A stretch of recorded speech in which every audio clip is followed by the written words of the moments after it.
Greetings, everybody. Yeah. Hey, Alan. Welcome to Crystal Art. It appears that is our name now. This is number 3. If you're watching this as a recorded video at some point in the future, you're always welcome to come live. We do this every second Friday of the month at 2 o'clock in the afternoon, Central Time. Welcome, everybody. I understand that Harold has something he's going to do for us today. You asked me to do a presentation, and I'm happy to do so. Excellent. Does anybody have any images or experiences from the last month they want to discuss, whether it's with crystals you've come up with or problems you've encountered? Anything of that type? Does anybody want to tell us about something exciting they're doing? No. I think in crystal art, you have nothing but problems. That is very true. That is very true. Some of our best results come from the problems. Exactly. The accidents, fortunate accidents. Well, I certainly don't want to pick on anybody. That would not be fair. I've got a few things I can show, but nothing I've had a chance to properly edit yet. So, yeah, we'll wing it after Harold gets through, and maybe I'll pick on people. Who's been making crystals? Yeah, I have. Okay. I have a feeling that Henry, you're going to be targeted here shortly to show us something. So it'll be a repeat, but you didn't come to the last macro group, so I didn't. So these will be new to you. Perfect. Then, if you wouldn't mind, guys, there will be plenty of time to talk and ask questions and everything. But in the meantime, while Harold's talking, if you could turn your microphones off, that would be a big help. I'll do the same. And Harold, it's all yours. Well, I did not expect to be the lead off, but thank you. I've learned so much from Allan that if he asks me to do something, I certainly want to contribute. And that's why I'm a Patreon supporter. I'm not starting out here because I'm the best. I'm confident that I'm not. I'm just excited about Birefringence photography. I'm also not starting off because I did the most on about this. I think that goes to Jeff Malone and Mike Olson, who we owe a great deal of thanks for all of the work that they've done in the crystal side. So I watched one of your videos earlier, Allan, to make sure I can share this. So I'll hit share once, and I'm supposed to see a desktop, and it never seems to work for me.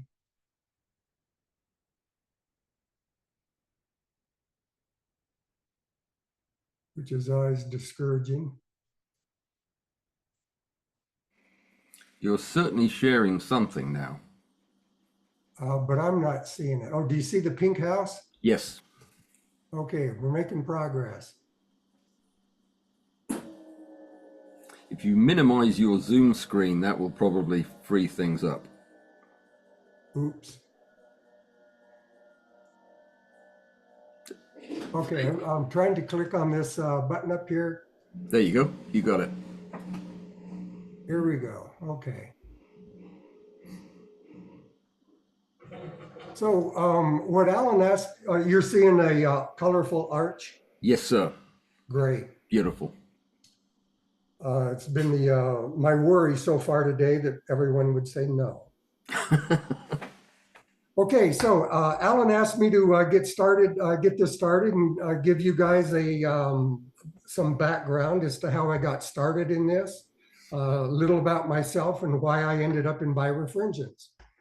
And I would say, as many people have, I started out in landscape photography.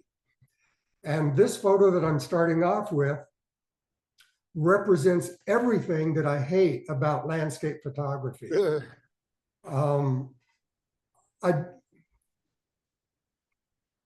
First of all, it's a national park.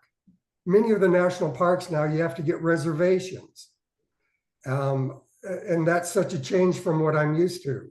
And then you have sunrise and sunset. You have to stay out late. Oops.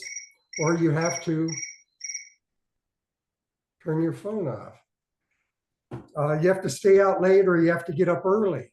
And you have no control over the sunrises. They can forecast weather, but they can't do anything to forecast sunset. So you'll do all this work and often nothing becomes of it. So as Allan said, I'm Harold Hall. And before we go much further, I'm sorry, I need to tell you that I'm a recovering landscape photographer. That there's just too much popularity in it. Too many people do it. And I just don't like following crowds. I've been to around 48 of the 58 national parks, and I belong to 2 camera clubs, and I've thought about doing a presentation of, let's just pick a number, 30 places I never want to see again. And they would all be national parks. Many, many iconic photos. One thing that I never want to do is show someone a photo and they say, oh, I've been there. I have 35 of those photos too that I'd like to show you. So I just want to be more unique than that. This is California Death Valley. I just want to be more unique, and I don't like following crowds. So for many years, my wife and I, we traveled the world. And so then I pretty much became a travel photographer. This is a place in New Zealand. Everybody can still hear me? Mm-hmm. Oh, okay, great. No, the name of this tree is called That Tree because so many tourists show up and they ask the locals, where's that tree? This tree has its own website. And here again, I didn't find this photo. I didn't create, I created it, but someone else basically told me to go there. And what I like are found photos, photos that I've created on my own. This happens to be in Romania. I was sitting in our home, our rented home, because we traveled for 9 years and everywhere we went, we had to rent. I saw this photo of Romania and for some reason it appealed to me. So I literally traveled from Utah to Romania, found this wall, found the cat, took a photo. Because we have Graham and a few other noteworthy people here from the UK area. This is, I believe, Northern Ireland, which well, I'll just say the UK area. Dark hedges. So I would pick out places and my wife would then plot the travel map to get there. But still, again, these are well-known places. Salisbury Cathedral. And so I just wanted more unique items. And I have a website, and they say when you take photos, you learn something about yourself. So I learned that my abstract was getting to be one of my biggest folders. This happens to be rivers in Iceland, and viewed from a 1970s Cessna. The guy said it was the oldest Cessna plane on the island. He was proud of that. But any photo that I take, I always try and get a unique view of it. And I'm still trying to do that in Birefringence. So I did landscape, I did travel. I felt those were all too crowded, so I started to continue to look for something else. I feel like I'm a photographer without a niche. So I went into some nature photography. But here again, nature photography is very, very crowded.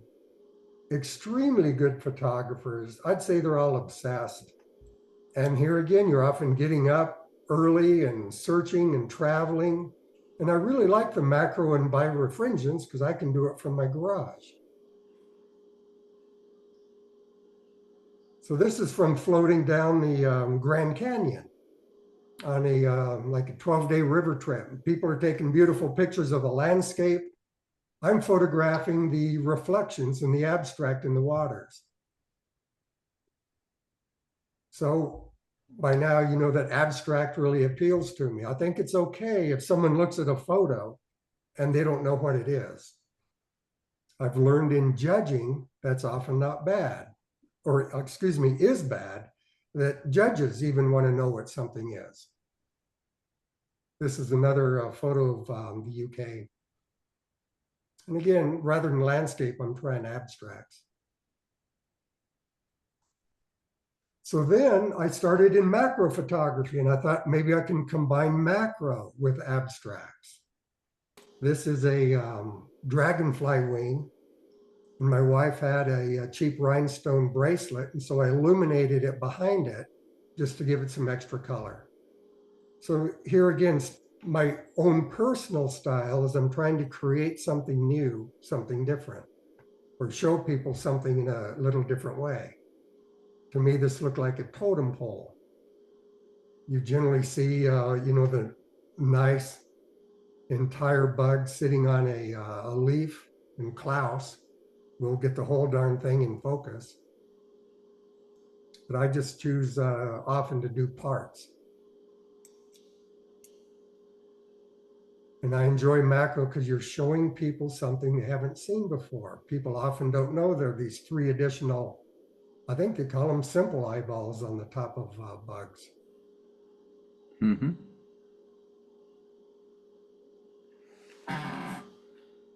So I'm pretty much just trying to combine macro, abstract. And what better way to do that than to eventually find my way into birefringence? Ah. And so you saw me photograph birds earlier. I'm still photographing birds. This is I made up some long goofy name for it, but doesn't matter. It just looks like a bird to me. It's a Costa Rican red-headed sparrow thumper. I don't know. So something you'll learn is these circles that you see often is a sign of vitamin C. He had a hair on his head and I left it. Something that got me started in birefringence were some beautiful photographs of a bulb. And I didn't even know at the time what bulb was. So I had to write into the website where I saw it. And it's beta alanine and L-glutamine. And they'll sell them at health food stores or like a GNC that sells all the vitamin supplements. I think I'm the skinniest, oldest guy to go in there and buy these supplements. So in my birefringence, I try and not just get excited that I saw color. I still think we ought to, or for me, I still want to try and follow some rules. And it's hard to get an area of focus. I don't think this one does, but I think it has some nice swirls. This one also certainly doesn't have any real area of focus, but if someone says it looks like a painting, to me, that's a compliment.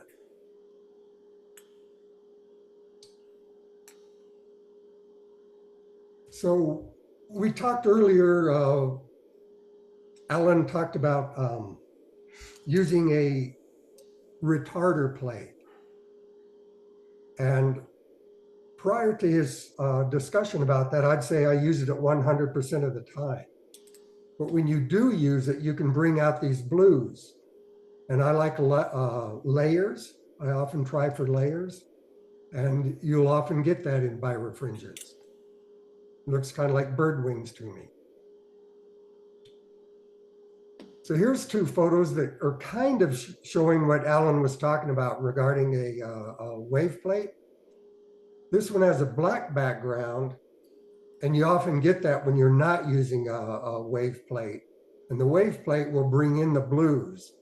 So I call this a slide that has empty areas. So the wave plate will add color and fake color. I don't know why I said fake. It'll add color to the background. Whereas without it and just extinguishing the color, you'll often get more of a black background in the empty areas. And that's vitamin C, I believe. Sweeteners are a great source for a variety of colors. So far, you're not seeing any of my melts. I've not had any success with melts yet. So that's an example of why I'm not on here, because I'm the best. I'm just excited about this and willing to go first, apparently. Early on, I would say I just had some real beginner's luck that I thought, man, this is just easy stuff.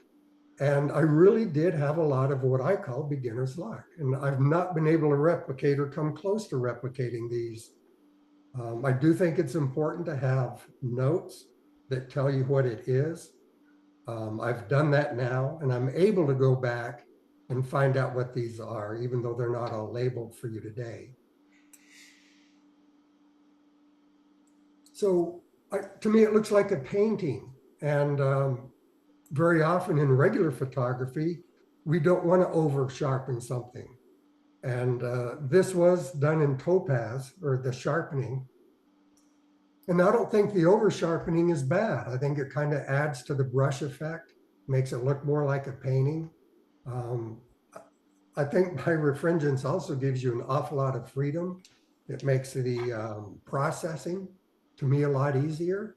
No one's going to say that's too yellow or too blue. They don't know what color it is. And so you have the freedom to do what you want. I even think black and white is at times good.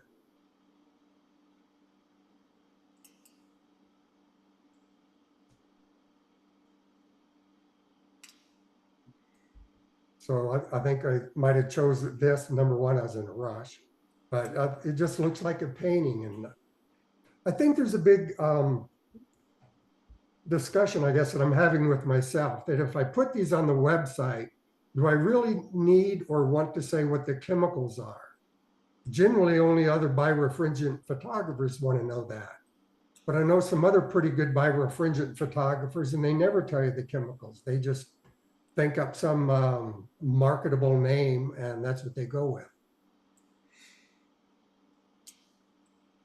So this is another one of just reminded me of paintings and a brushstroke. Beautiful. I like this one, that the blue part looked like a bird brain. This happens to be vitamin C and I believe urea, but I do have the notes. And some lady that's a nutritional nurse or LPN, whatever, wanted this picture in her office because it was vitamin C. So it's really hard to get a central point of focus. I like this one just for what it is. It's soy sauce. And so you'll run around the kitchen, you start just grabbing at things and seeing how they turn out. And you can get soy sauce again and it won't look like this. Just totally different. So you saw some of those earlier photos that were bald. And this one is also bald. And it's very, very hard to explain how is that possible. Allan might be able to help me here. Do we normally add more BA or more LG? I think it's more BA. It's more BA for me, yeah, but okay. I do them both. So here, I would really strongly suggest people break these rules that you hear. And this was a lot more LG than it was the beta alamine. And I think it's one of my better ones. To me, if a photo has what I call rhythm, I think it's good. And I think there's nice swirls in here. Certainly some nice color contrasts. But this doesn't look at all like some of the feathery photos that I showed before, but it's the same solutions, just different mixtures. What was your solvent here, Harold? Water for the beta alamine always, and the L-glutamine. And I do put in sometimes a little capful of vodka just because I hear that other people do that. I can't really attest that that does anything other than waste good vodka. But I do throw it in. They say it helps in evaporation, which always confuses me. It seems like so often we're in a rush to dry these. If you just get a day ahead and you're making them, you let them dry overnight, you make another batch and they're always drying overnight. Yeah, It's hard to it'll get help into with the that rhythm. evaporation of the alcohol. It won't do anything to the evaporation of the water. That is remarkable. You saying that one? Or- Yeah, that the right side of that looks like a photograph of a woman lying down with a silk garment on, the way it's folded and rippled like that, Okay. with a wing or something. It's quite bizarre. Lovely. And just the left side of this picture is so very different than the right side. Just, and you'll look at slide after slide after slide, and I get nothing. I'll make a series of 15 slides, and I get nothing. Yep, Every once in a while, this pops up, exactly. totally unexplained. Kind of hard for me to imagine someone buying this and putting it behind their couch, but I think it looks like a reasonably good painting. By the way, I was at, years ago when I was really working the photography, I was at a hospital trying to get my photos lined up, you know, on the hospital walls. And it turned out there were some patients that were needing some psychiatric help in the area. And the doctors immediately said they'd never want any of these hung up in there because it would confuse the patients and they want to know what the heck they're looking at. Well, that's not the place to go to market them. So I think this is at the end, and if you can have any of your crystals that look like something, like that other photo just looked like something to Allan. I think I called this flying fox. For some reason, it looked kind of like a fox off on the right.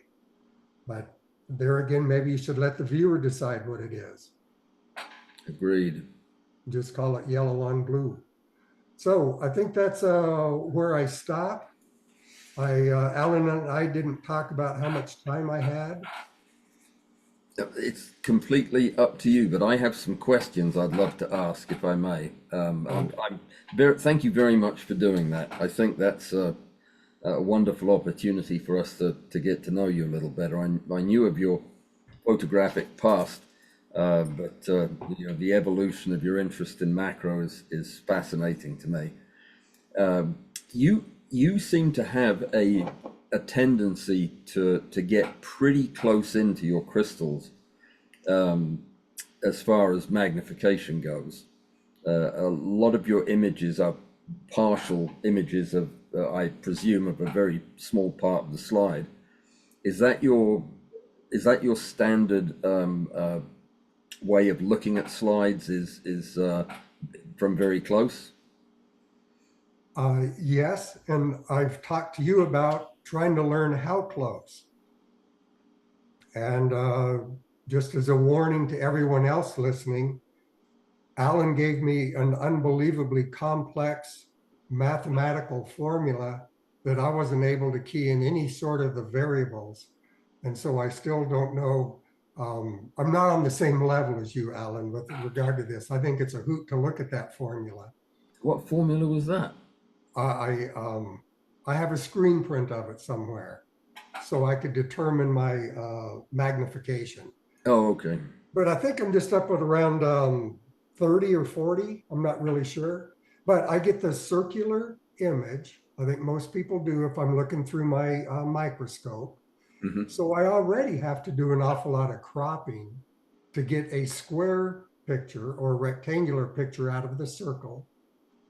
And then I will further crop down, but see, I think I'm using a 60 megapixel camera or thereabouts so that I can do some cropping. And I'll do cropping to try and keep it simple and get rid of all the stuff that I think is a distraction. Yeah, I mean, my tendency is to try to get a longer view of the crystal, because oftentimes I'm looking for the way I plate my slides, for example, is to encourage small micro growths of crystal on the slide, and then I photograph them. I find it more, for my eye anyway, more interesting to look for shapes and colors in isolated bits of crystal than it is to search through a whole slide of it, which is a very interesting but different way of looking at the whole idea. There's a crystal on my screen behind me, which is an example of that. It turned out to be a beautiful color and texture. Just one little dribble that fell off the end of a toothpick and splashed on there.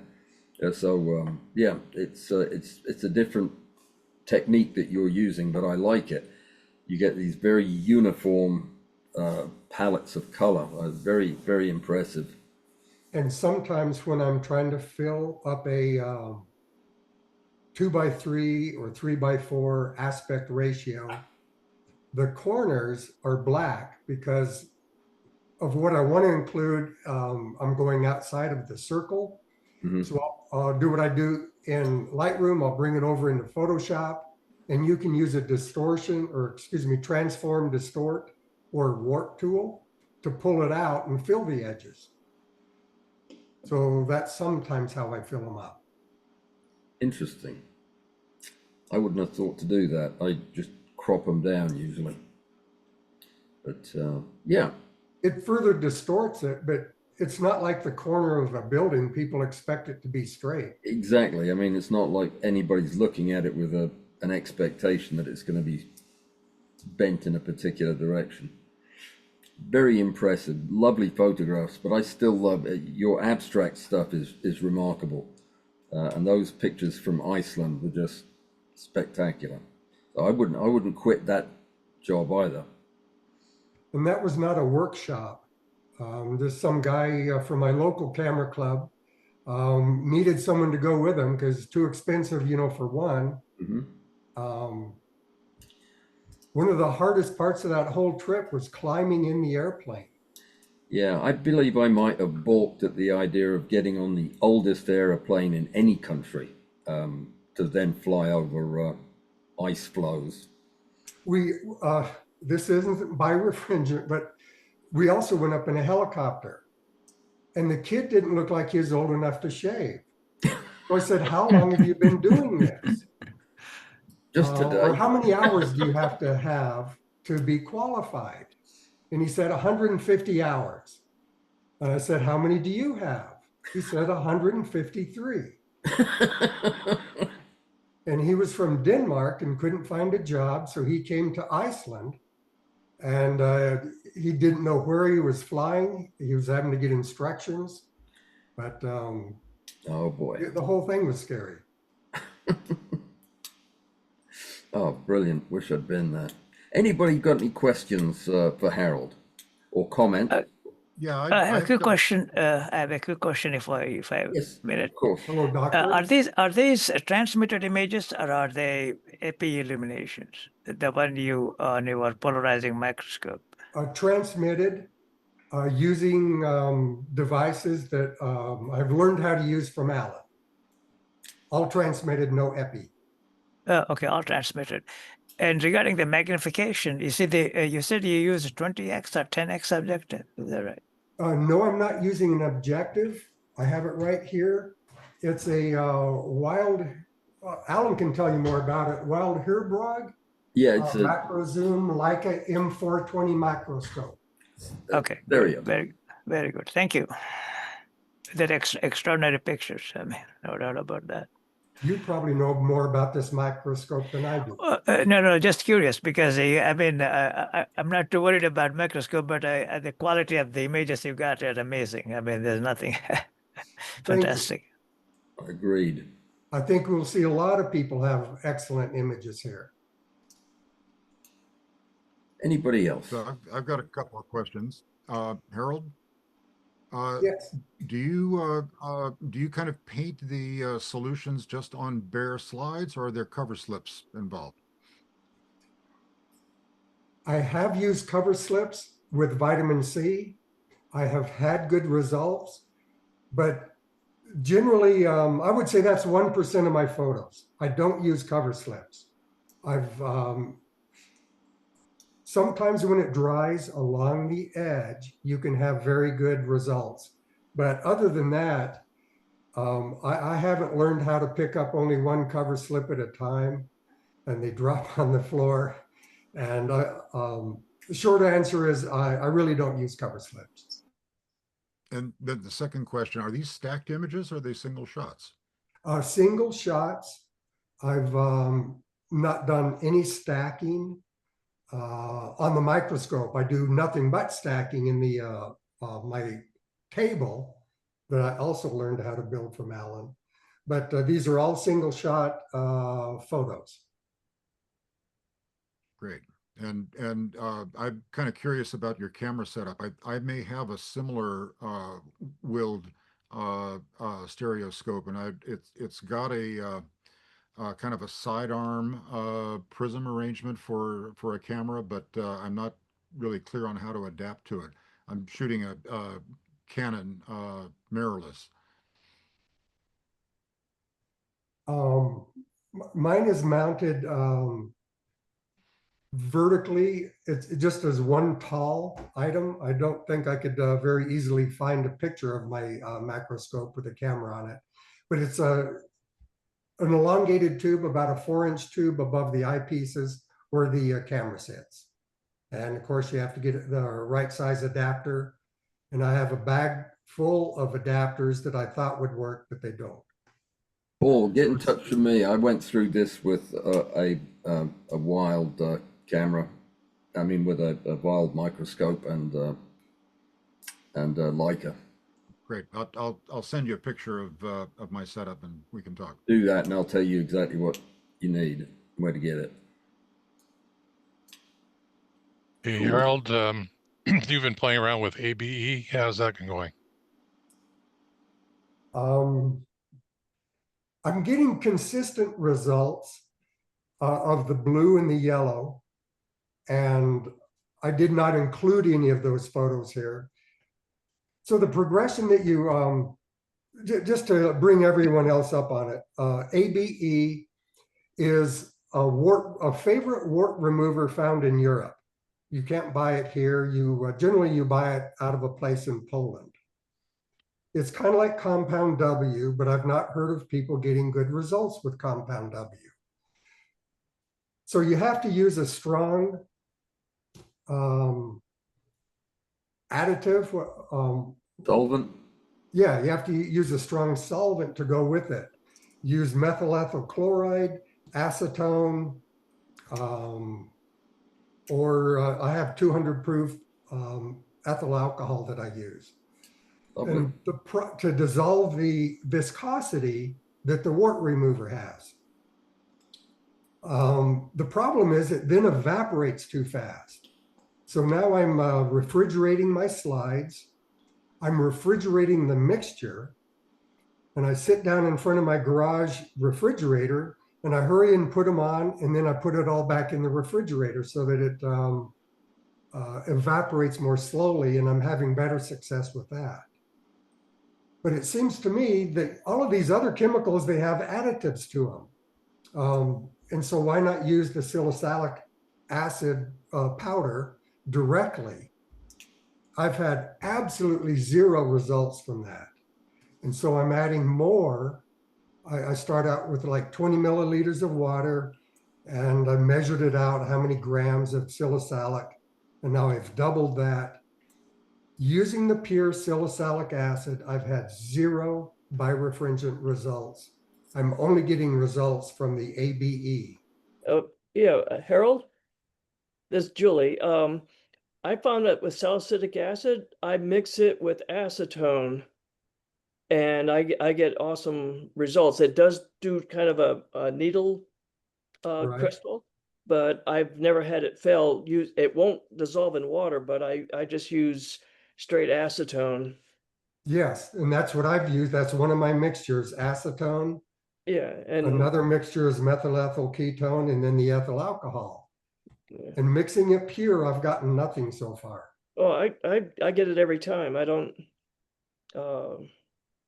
And I'm not cooling it or anything. I just, it does crystallize pretty quick, but I've been getting some really decent results that way. I don't know how much we could talk about it here, but it would sure be interesting. I mean, look at the results here. You're Yeah. getting results every time, and I'm getting results none of the time. Yeah, I bought the How can that salicylic be? on Amazon, and I do have to wear a respirator when I'm using it because it really will get right into as a nasal irritant. But I said, you know, I've been having nothing but good luck with the salicylic. And you're getting blue and gold swirls? Not really, yeah, but they tend to be long needle light, so I'm apt to mix the salicylic with something else to get more diversity in the crystal structure. So And can you say anything about your ratios of, no, just until I generally put enough powder in so that it doesn't all dissolve into the solvent. So and so it's, you know, saturated. So I don't so go. you have some undissolved Yeah, substrate at the bottom and you just suck it out at the I top? just pipe it off the top, and I do use a test tube shaker to mix the solution up. Yeah, so I just put it on like what you would use to they use them in nail salons and labs to vibrate, stir. Right. Yeah, so I do that and get it a good boost. And I might do that a couple of times and then let the solution set for half an hour, and then put it on the slide. And like I said, you know, you saw me make them. So Well, I look forward to seeing some of those. yeah, and when I get back to Alabama, I'll try and get some stuff together. I wasn't really prepared for today either, but um, yeah, I'll try and put some stuff up about the salicylic, but you know. You tried looking at pH differences? When I did my initial ordering of many chemicals, I did order litmus paper, but I have yet to really crack it open and do any notes with it. But I've heard people that are more skilled do pay attention to the acidity or non-acidity of whatever they're mixing up. I've not gotten there yet. I mean, the salicylic acid one, you're using one of the not prescription, but the over-the-counter headache tablets or something, yeah?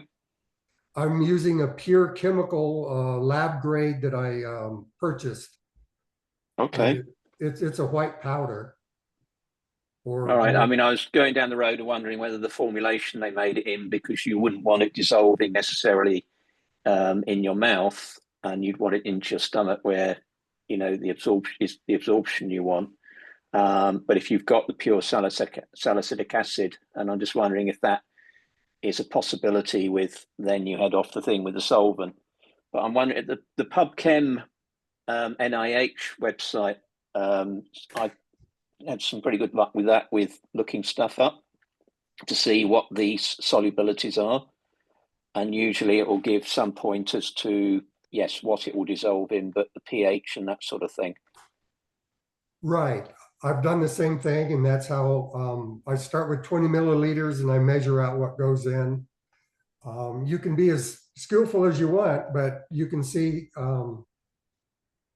is it Julie that was doing it, having great luck? And I'm not having such. Yeah, so. I just kind of go free form when I'm mixing my solutions. You know, at first I was doing a lot of measuring, but now I just kind of like, you know, season to taste, see what happens. It's, you know.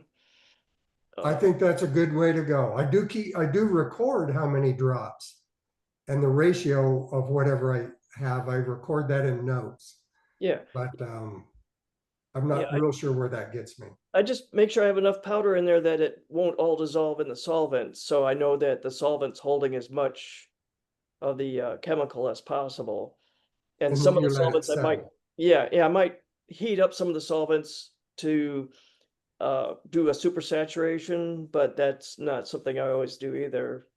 But I just make sure that I have plenty of chemical with the solvent. And then I just pipette off the top of the vial. Okay. I find salicylic acid is one of those chemicals that I don't want to supersaturate the solution. I tend to undersaturate it. Put a very small amount in a little bit of acetone. I just made some to see if it'll crystallize on the spot. Just by the way, in the notes here, Henry has given you a US distributor for ABE. Yeah, I Oh, actually that's- ordered a thing of it. I mean, it was a ridiculous amount of money to pay for such a tiny amount, but Well, I played with it. if you have warts, you're willing to pay anything. Absolutely. Yeah. Did it Mike work? Now- Wilson ordered it also. Well, I did remember, I did have to be careful not to get it on my fingers. No, it's been interesting, the little bit of playing with it. I'll show an example of that here in a little bit, but I haven't spent a lot of time with it, but it does, you know, for such a small amount, you can use up a bottle pretty darn quick. That is about as quick as I have seen anything crystallize. Wow.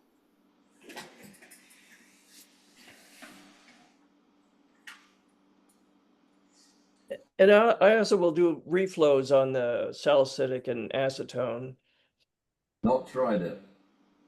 Oh, I just dropped the slide though. What does a reflow mean? Well, you just put some more acetone on the Oh, slide okay. and just Yeah. let it Do it reflow. again. Yeah, it's I do that all the time. I just didn't know the name, the word for what I was doing. Now I know what I'm doing. Henry and I call not it really. a do-over. No, it's funny. I've get, you know, one of my biggest things that frustrates me sometimes is the slides, the material on the slide is just too thick. yeah. And I realize there's something there, so I'll put some drops of alcohol on it or I got this whichever, problem. and it helps a lot. I Yeah, got this problem with salicylic and isopropanol. It's too thick Yeah. and very difficult to have the crystals isolated.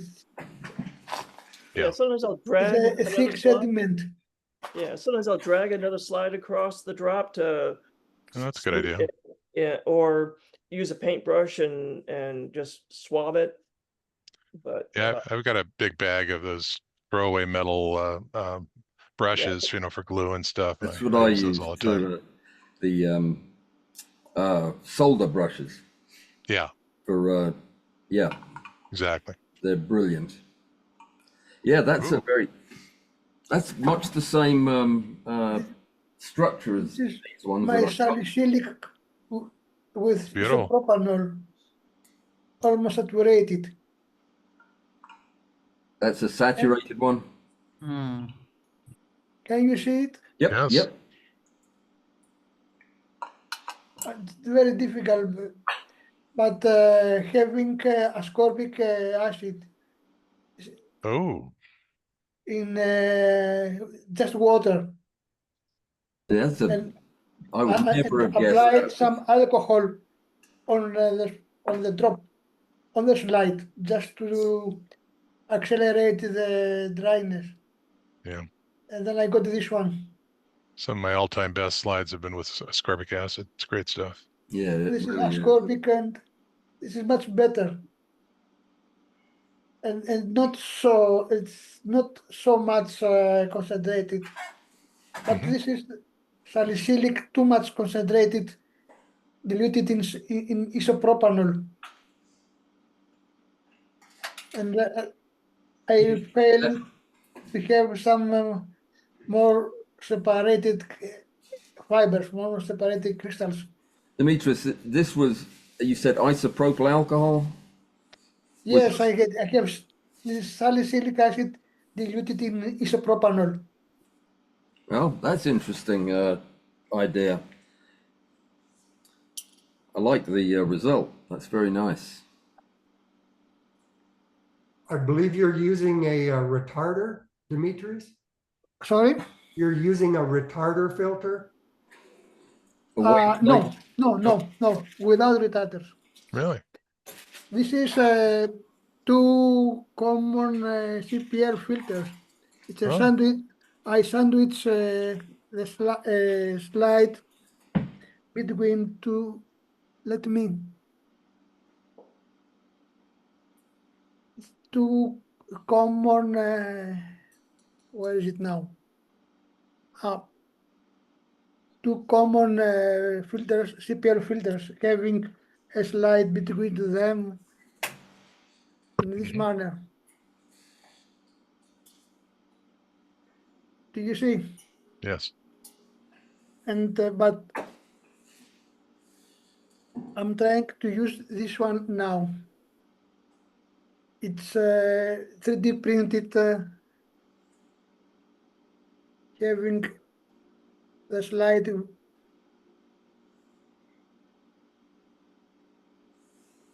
like this, and then I'm going to put a retarder over here later.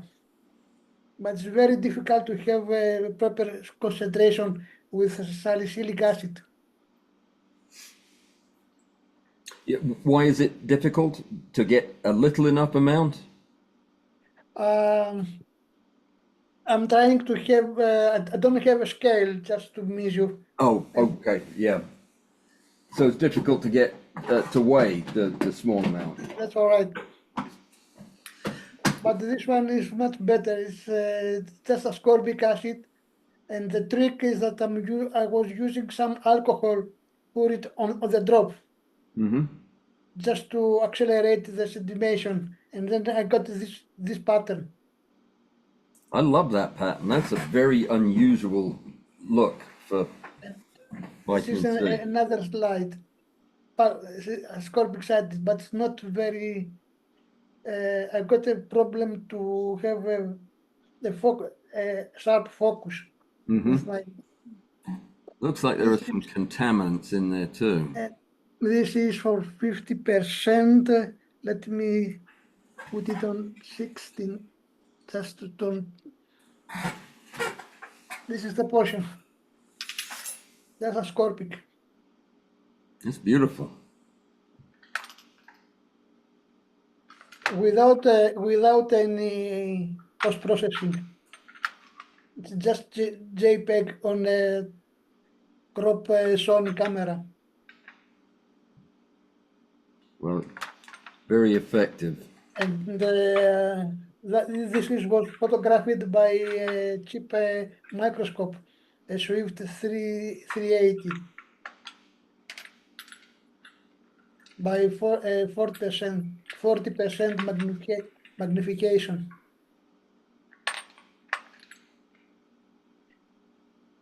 I love it.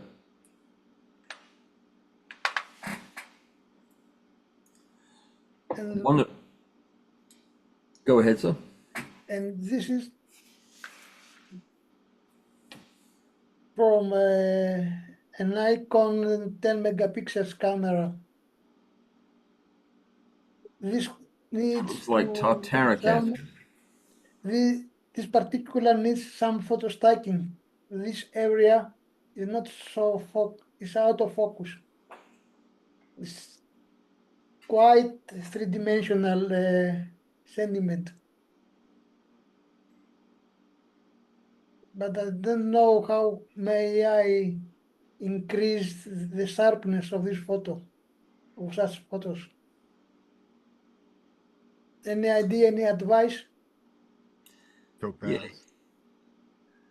What was this? Was there still liquid on this slide? This is citric acid. Citric acid. Citric acid diluted in plain water. And has all the water evaporated at this point? Yes, it's quick. It dries very quickly. Again, using some drops of alcohol just to accelerate the dryness. What is the substrate that the crystals are forming on? That looks like a hair or something. No, it's a plain microscopic slides. Edge of the slide. Edge of the slide, okay, because I'm trying to figure out where the depth is. And then I put a cover slip. Okay, that's what it is. Seal it with nail polish. Yeah, the only way you're going to get that sharp is to focus stack, because you have, you have 0.17 millimeters of depth there.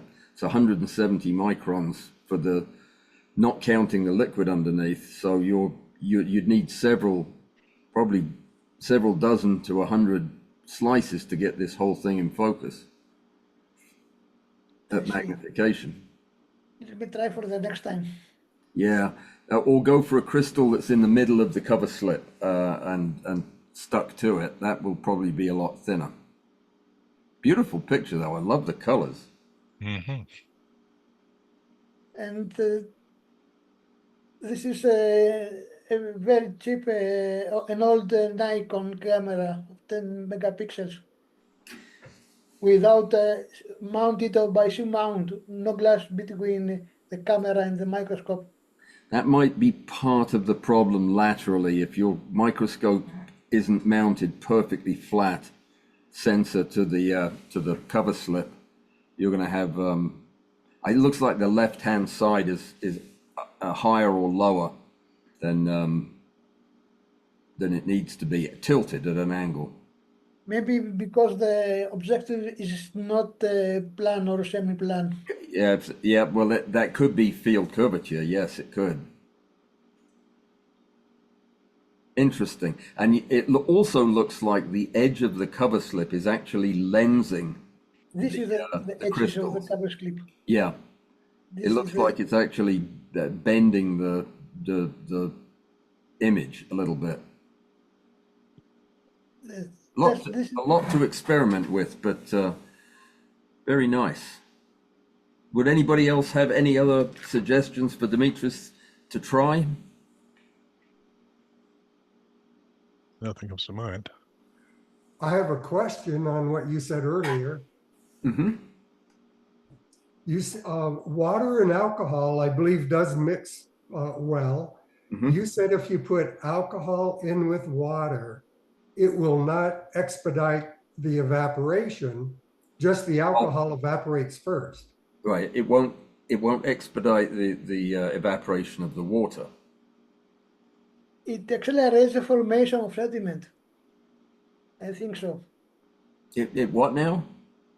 I think that the alcohol has something to do with the acceleration of the formation of crystal. Yeah, I really don't know whether or not it does. I've never. I mean, I'm sure. Well, alcohol is a solution of in water. It is that's what the other part of the mixture is. But having alcohol in water doesn't make a new compound. It just makes a mixture of water and alcohol molecules. The point is that I'm applying some drop of alcohol, having the solution already on the slide. Mm-hmm. Then I'm drawing some tiny amount of alcohol on that drop over the slide, and then Mm-hmm. I see the formation of sediment to be accelerated. I'm not sure why, unless it just displaces some of the water. Maybe. Paul is It's a physicist. Paul, what are we doing here? Yeah, actually, two solvent mixtures are often used to force crystallization. Okay. Usually it's done where you've got, say like a polar and a non-polar solvent. Your compound is readily soluble in one and not so soluble in the other. Mm-hmm. So you get it dissolved in the permissive solvent, and then you add small amounts of the more difficult to solubilize Right. solvent, and that will tend to induce crystal formation. So it's a very common technique. Dissolve your substance in say isopropanol, and then add small amounts of ethyl ether to initiate nucleation. So it initiates crystallization, but it not by drying the slide quicker, like if you heated it. No, it's taking place at kind of the molecular level. Right. So, Okay. So Well, that makes perfectly good sense. So I stand corrected. Thank you. There could also be impurities in the vodka that help in whatever good results someone might get. Yeah, I mean, I believe that vodka has other things in it than just alcohol, right? One would hope. The good stuff, anyway. Well, I just added alcohol to this slide to see if it does anything different.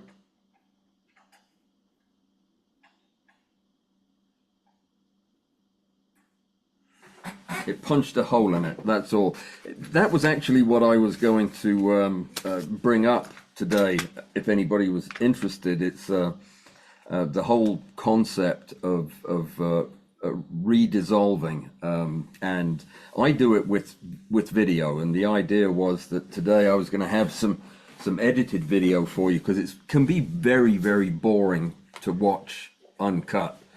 But I love to make up a solution, put it on a slide, and then actually watch it crystallize, because I think the process of forming crystals is what is magical about this to me, especially when you have mixed compounds that I put on different parts of the slide, and you get this competitive crystallization, where you'll see crystals form and then reform into something entirely different when they encounter the mixed chemical, and some of it makes musical backing track. Yeah, well, I do. Musical backing track. Well, I don't write music, but I actually steal it and put it behind these crystal videos. Not the ones I put on the air, the ones I look at for fun. It's very interesting and can be very balletic, very very much like moving live things. In fact, some of the best video I've got of crystals does look like living tissue, the way it interacts and the way things move. And I love to watch crystals form and then reform, change color, change geometry, and it's very exciting. But one of the things I commonly do is plate a slide like Harold was talking about, let it crystallize completely, and then just put micro droplets from a micro pipette all over the slide, and just scan it as things start to change, and shoot video the whole time. And through experience, you'll learn if you need, I haven't done this, I'm interested in it, but if you need to do time lapse or real time. Yeah, I mean, I just plated that slide with the salicylic acid, and before I finished plating one end of the slide, the other end was crystallized. So that would be something that I would have the slide already on the microscope and the video running when I added the solution, and then I'd use slow-mo to show it happening at a reasonable pace. And then other things I would, shoot an hour of video to show just one crystal forming, because it's so slow. Slow-mo is in your editing software? It's in my camera, yeah. I shoot at high frame rate, and okay, so you capture it slow-mo. Okay. Yep. So you can show it at a reasonable speed, and it doesn't look too choppy afterwards. But yeah, I look at what it's going to do first. I don't usually film stuff the first time I make it, but because you'd waste a lot of time doing that. But yeah, the thing is, just one drop of a different solvent, any different solvent, it doesn't matter what it is, can make a huge difference in the way the chemical structure forms. And many of them just look like a pile of hot garbage. After going to all that trouble, it just looks like a mess on the slide. But even that can be fantastic. That little island of material that I photographed earlier, I don't even know what it is. It's one of those mixtures of leftover drops of stuff that I had in a jar, and I just painted it on a slide. And some of the things that popped out of that were amazing. So sometimes, okay, I assume we all reuse our slides. You have to wash the slides in some sort of a detergent. You dry it. I had some problems with I don't know if it was the solution or the slide beading up. And so I've started spraying Windex on the slide to hopefully break any surface tension of solution that lands there. Is that a good thing, or does anyone else do that? No, I think that's a bad thing. It's the opposite that I'm looking for. If you put Rain-X on your slides, then water will not. It'll bead up and it'll roll off. And the problem is it keeps the surface tension on the water droplet so spherical that your crystals form strangely in there. I like the liquid to have very little surface tension. I'm sorry, you misunderstood. I said Windex that breaks the surface tension, not Rain-X that beads it up. Oh, I'm trying okay. to overcome Sorry. the beating up. As a wetting agent. Yes. Yeah. I don't put it on there wet, but I think when you've already cleaned the slide with the Windex, then I am getting less beading up. Right. Do you do any such thing? It's the beading up that I don't like at all. I like the slide to wet immediately, and that's what you're doing. Yeah, I've also heard that if you like wash your slides in like Dawn dishwashing solution, just don't rinse them, just let them air dry with a little bit of the soap on them. They'll keep the hydrophobia controlled, so you can get the thinner slices than the beat up. I have actually taken a drop of Decon 40 on a soft microfiber cloth and just wipe my slides before, and just a very light wipe and let them stay dry. Just that, a few molecules of whatever's in Decon 40 breaks the surface tension on the water and it wets the slide. But sometimes I think it messes with the crystal formation. I don't know what all's in it, but yeah, who knows? You know, I think it's noteworthy that I had better results at the beginning when I didn't know anything and I didn't use Windex. These were new slides, and I'm trying to think back what I've implemented and get rid of it and maybe start over again to try and replicate some of my early successes. I think the most common problem is touching the slide, is getting the oils from your skin on the slide. It's a very good idea, I think, to hold the slides only by the edges so Certainly. that you don't want to get the droplets of liquid coated with any kind of oil. Might like to try vinegar, Howard, on the slides, just as a weak acid, being glass. You could find that will clean it off. I know you've still got to rinse that off, but Right. it should take whatever's there off. As a marketing agent, the Windex I use says it has vinegar in it, but yes, vinegar would be good for that, I believe. Yeah, just so you got it on its own, nothing else, interfering. I wait till I've got a 100 or so slides and I soak them in hot soapy water, rinse them in clean water, and then put them in a slide rack to dry, and just air dry them like that. Then restack them and put them in my slide drawer. Seems to eliminate any beading. What's a slide rack? I imagine you have one within reach. No, I don't. It's down in the sink. I just used a batch of slides. It's a 3D printed thing. Okay. It's a rack that has little slots in it and drain holes at the bottom. Huh, okay. It looks like a tree made of slides. Is that what Jeff has? A slide rack there? Jeff Malone? he has to say something to bring up his Yeah. Jeff's got a horizontal one. It's actually a CPU cooling ribs. Oh, Pull it out. Oh yeah, Oh, clever. Yeah. Yeah, I bought a slide staining system, and I just use the inner part to dry my slides. I don't stain slides, but it would be something where you would drop your slides into a stain. The little basket.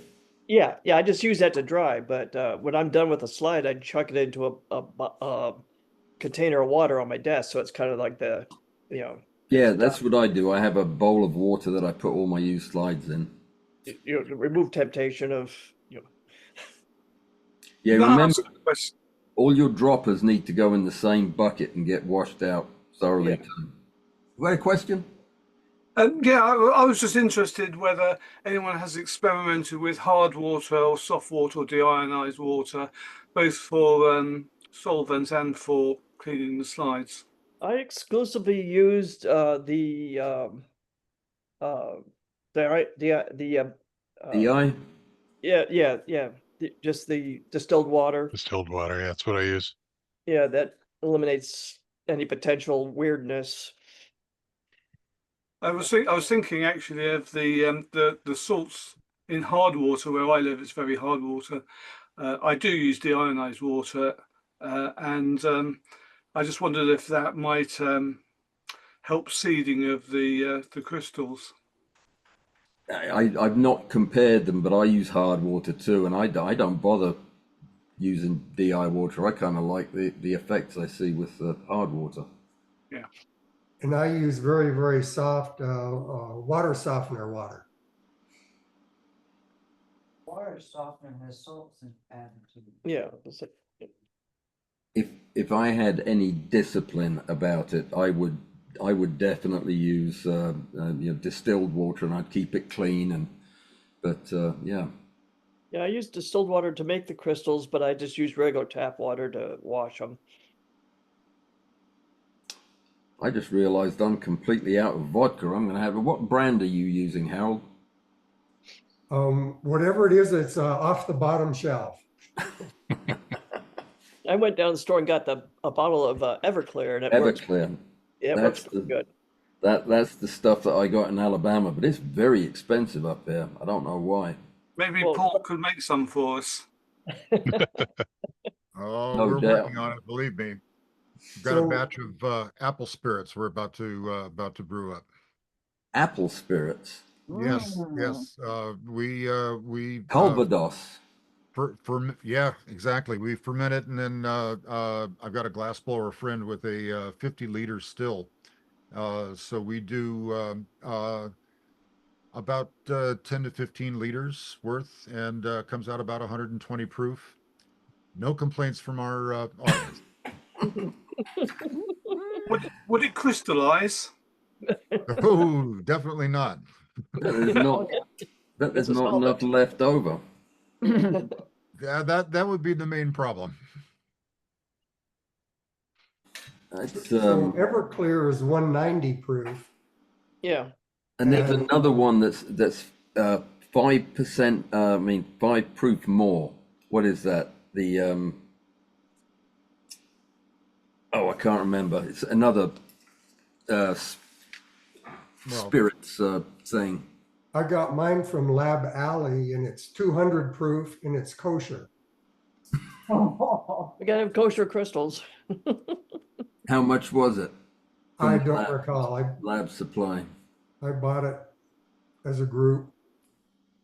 There's an outfit in Oregon that I think goes by Organic Alcohol.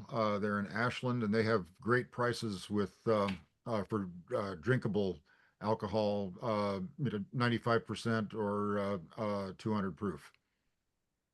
Especially if you want to buy 5 gallons at a crack.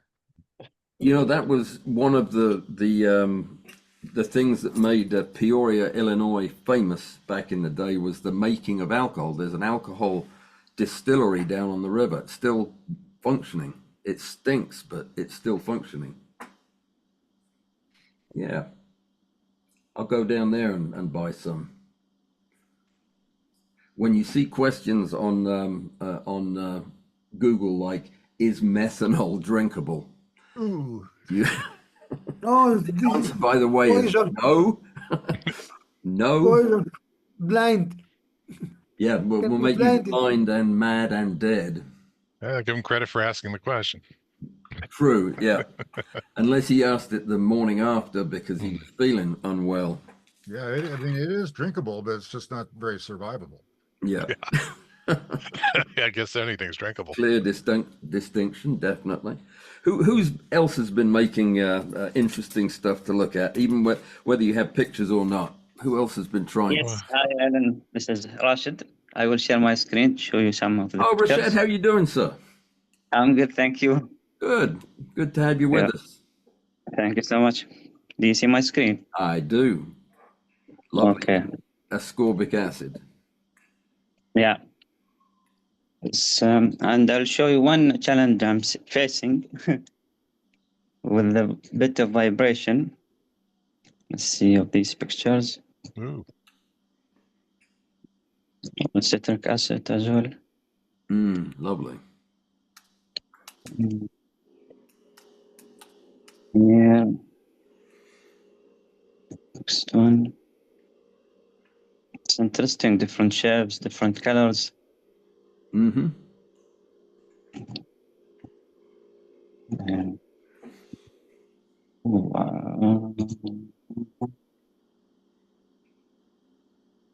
Okay. This Epsom salt. Oh, lovely. Yeah, I like that Good one. stuff. Henry, you were doing Epsom salts last year, weren't you? I have done them. I pull them out every so often, but I haven't for a while. I seem to recall it was one of the first slides I saw of yours. Oh, okay. Not one of the first ones I experimented with, but yeah, I've been really pleased with Epsom salts. Yeah, I need to try it. That's magnesium sulfate. Something like that. Magnesium something or another. Cheap as all get out. Get it anywhere. So I'm stacking like 30 to 50 pictures every slide. But the challenge I'm facing now, for example, when the slides move, you see the pictures move up and down a bit. Yeah, the colors are shifting, and that's to be expected because your perspective is changing. But I feel this causes a bit of sharpness issue. Like when it goes up and down, you know, when I stack them in Xenon Stacker, I feel they're not very sharp when I zoom 100%. I would probably favor using a rear bellows focus if you wanted to stack these without getting the color shift. Because I agree with you, that will soften the picture. Yeah. Have you ever used rear bellows focus? No. The bellows focus, I don't know that one. Rear bellows focus, normally you either move the subject or you move the camera and lens as a unit together.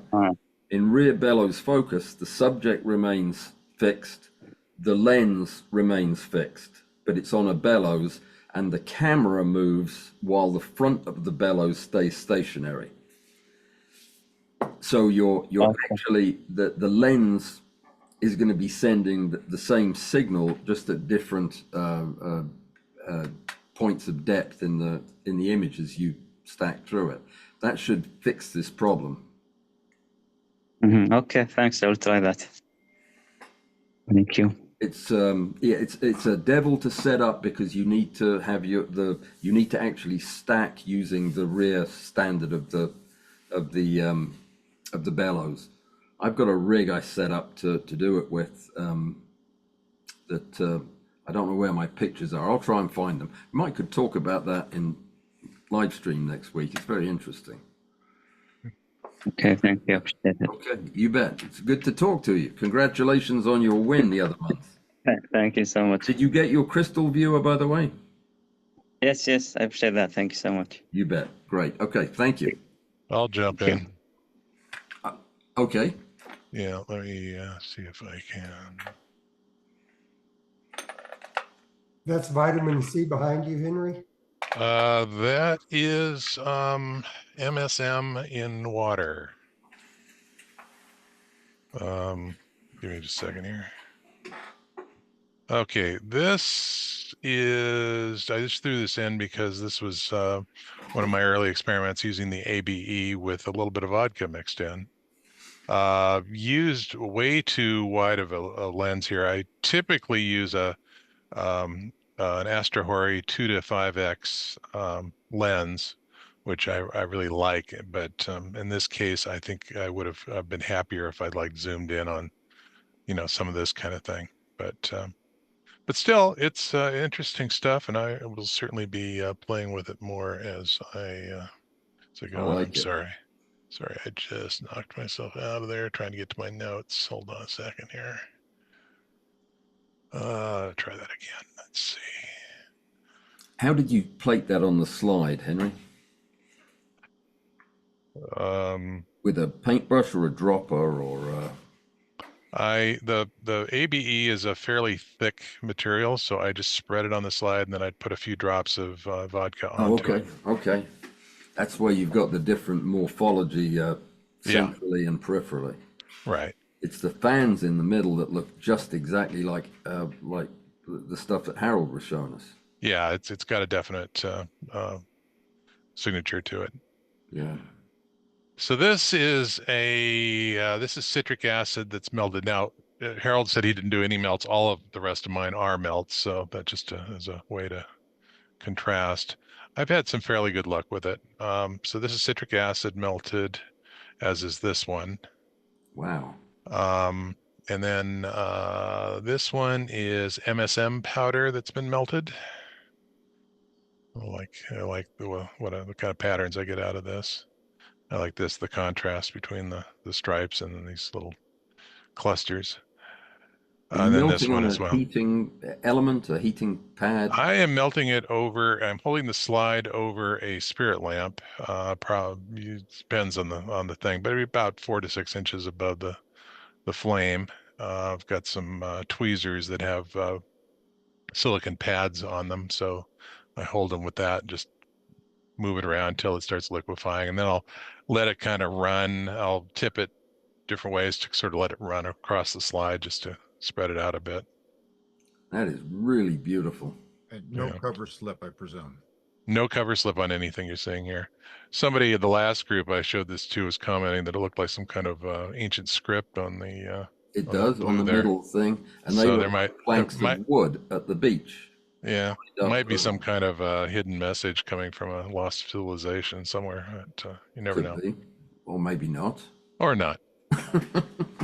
This is menthol melted, just some menthol flakes, and I was really pleased with just how easily this thing has a super low melting point, so it doesn't take much effort at all.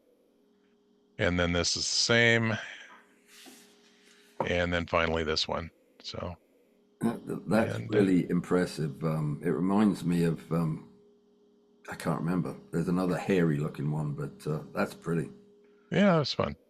Definitely be playing with that more. Probably in mixture with some other things as well as I play with it further. What was the Mensol? How did you get it? Was it a liquid drop or It's a jar of flakes, sort of, that I got from Amazon, and the stuff is in a kind of a very, very dense, almost semi-liquid state, in that if I tilt the jar for any length of time, I'll open it and the jar will be, half. You look straight down, you see the halfway point.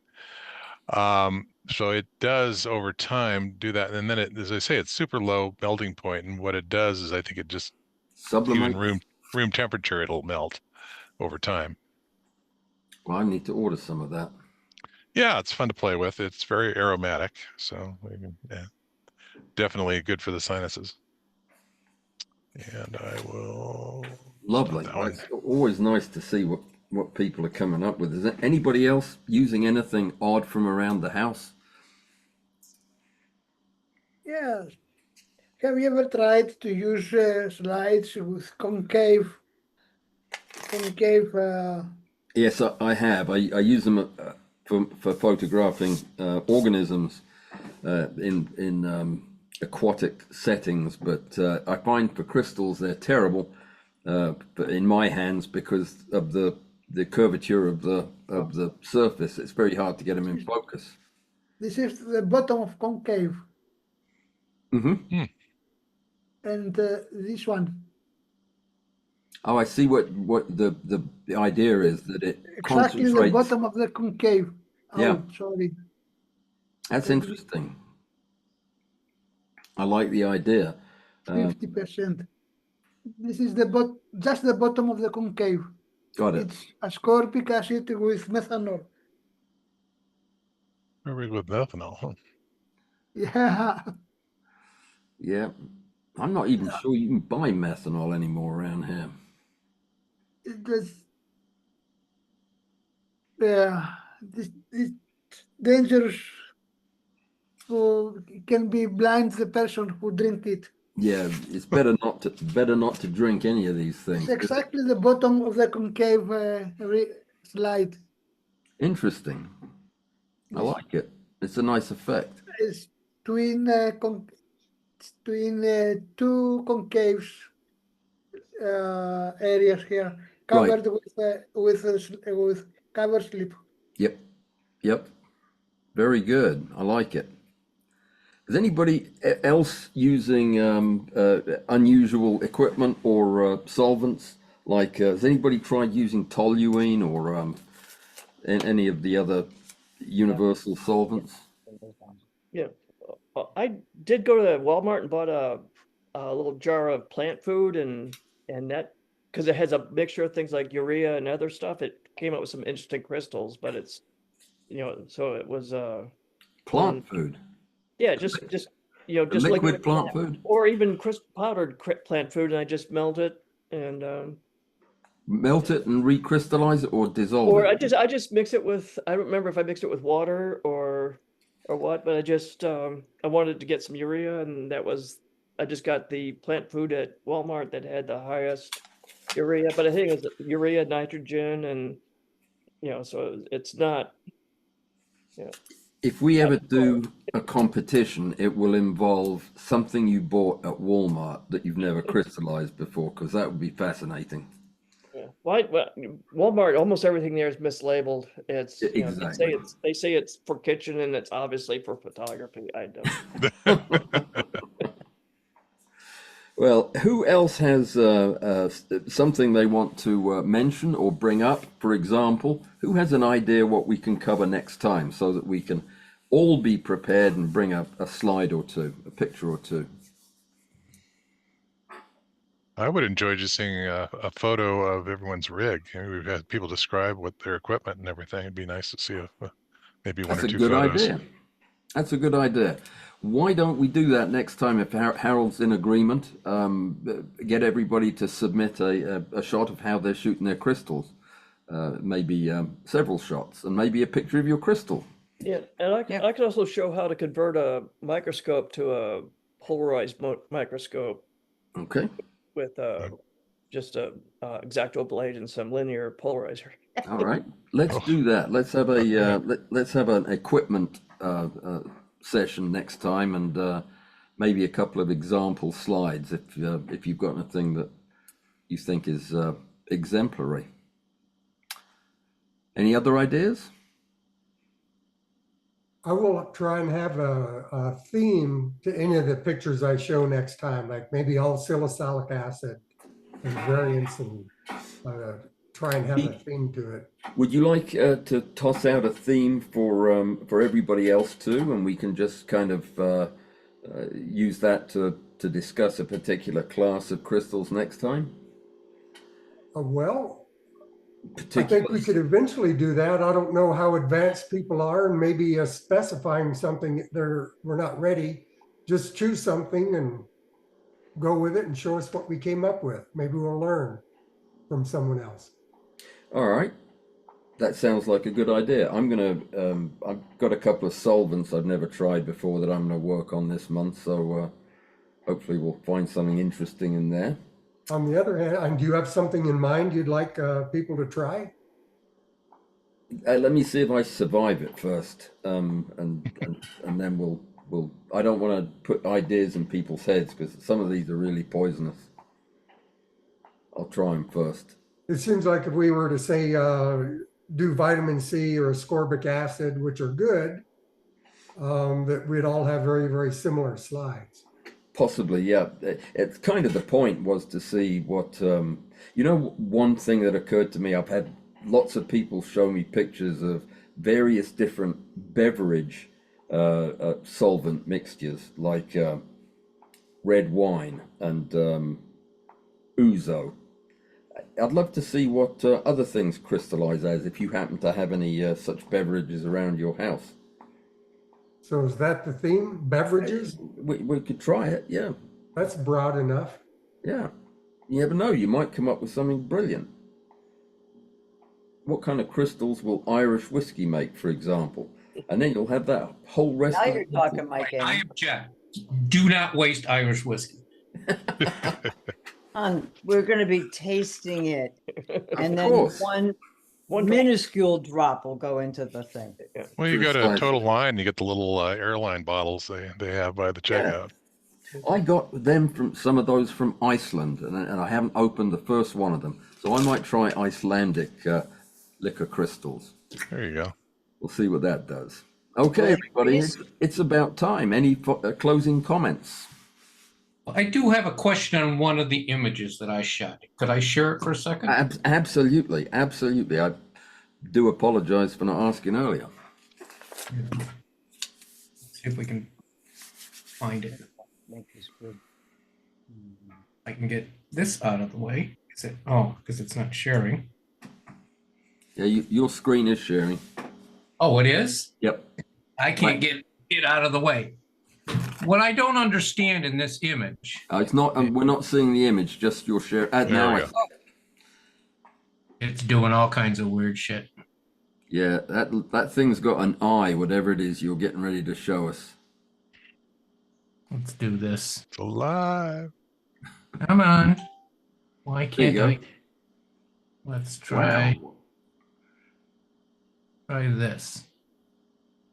What I'm seeing around the periphery, what looks like almost like an interference pattern, but this was on a dry slide.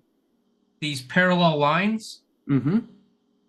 I'm not sure, what's causing that. It looks like, ripples in water. What's the material? I'm trying to think what it was. It was probably, it wasn't soy sauce. It was, what was the chemical? MDM, MSM, one of those. Yeah, MSG. No, it was on your list. The list from the. Yeah, MSM, maybe monomethyl sodium. Yeah, I got it from the health food store. MSM, yeah, that would be it. I use it for quite a few things. It looks like shrinkage to me. It looks like the evaporation and shrinkage of the surface, possibly. Except there is no liquid on the slide, right? Right, this is dry. Was there? It was put on as a liquid, was it? Yeah, it was put on as a liquid. Yeah. But the fact that it dried and came up with that, I had never seen that before, and I was questioning, what am I looking at? So I wondered if you have a surface on top, and it's as it's evaporated, the shrinkage has puckered the surface of the crystal, or of the surface of the whatever's on there. Oh, that could be. It looks like a residue that's wrinkled as it's dried up. Okay. Look, it's awfully glassy, isn't it? But are you shooting this dark field or something? What is your? No, this was shot, just straight through. There's just two polarizers. There's not even a retarder on there. It's beautiful. The colors are incredible in that long crystal. Anyhow, well, that was the question. I don't know what I'm looking at. Yeah, well, that is going to be very frequently the case for me. I mean, a lot of the time, I see this too. I see what looks like residual liquid on the slide, and sometimes, if it's a compound that has an organic molecule in it, sometimes it is an oil or another liquid that's not going to evaporate, that's residual on the slide. A lot of my slides, as they get drier, start to deteriorate, and they will have this oily residue on the surface of the slide. Does anybody else notice that their slides, if they leave them out for long enough, or if they just keep them for long enough, they eventually degrade into just an oily patch? Yeah, because if I look at a slide and then let it sit for a couple weeks, I might go back to it and it's totally useless. Yep. But also sometimes if something's a little too thick, you won't get birefringence, and if it's too thin, sometimes you won't get birefringence. So you got to be in that sweet spot. Correct. Correct. So, Also, Interesting subject. I'll do a bit of research on that before we get together next time so that I can put some science behind that. But there's definitely something going on with some of these more complex compounds. Well, And that's another question. Is there any way to stabilize a slide to keep it long term? I have never found anything to put on as a stabilizer that doesn't immediately dissolve the crystals. I've tried lacquer and the spray stuff that painters use. It all dissolves my crystal, so I don't know. Maybe hermetically sealing it, or I don't know. yeah, a lot of crystals on their own are hygroscopic. So if there's moisture in the air at all, they'll take it up and concentrate it, and sometimes dissolve on their own in that water. That's actually part of the one of the videos I wanted to show, and I will show next time, is I've got crystals that you can watch on time lapse that redissolve themselves and then recrystallize at different times of day, whether it's hot or cold. You'll see them dissolve and then crystallize and dissolve and crystallize. Bizarrest thing you ever saw. We had a bottle of tetranitromethane sitting in the storage cabinet that in cold weather would form cubic crystals about an inch on a side, and then as the temperature warmed up, they would melt and then reform at night. Of course, a highly unstable explosive material, so you don't really want to see it forming those big crystals. Definitely not. and the other thing to consider also is that if you're using amino acids, they will just degrade like any other organic compound. I had one that I was going to tell you guys about, and I'll show you the pictures next time. But it's a simple crystal of tartaric acid and water, I believe, that I dried on the slide. And in my slide viewer, it's a little warmer than it is outside, but for some reason, and I haven't figured out yet why it happened, the crystals on the slide started breaking and throwing crystals up onto the underside of the top polarizer, which was charged, presumably because I touched it. And I have a coating of beautiful, individual, highly colored crystals stuck to the underside of my polarizer. And if I pull my focus back to the polarizer, you can see them just hanging there. Absolutely beautiful. Never seen anything like that before. Exploding crystals it kind of purifies them and leaves all the junk on the slide. Has anyone ever tried using vacuum instead of heat to prepare a crystal? Sure. Putting it in a vacuum chamber? Vacuum sublimation. It's a well trodden technique. You've got to figure out how to fixture it so that the crystals form where you want them to. But usually like a heated surface and then a cooled surface above it, and a high vacuum, and the solid materials will sublime and reform on the cooler surface. Clever. Interesting. Well, that's your assignment. Great. Thanks. All I need, more work.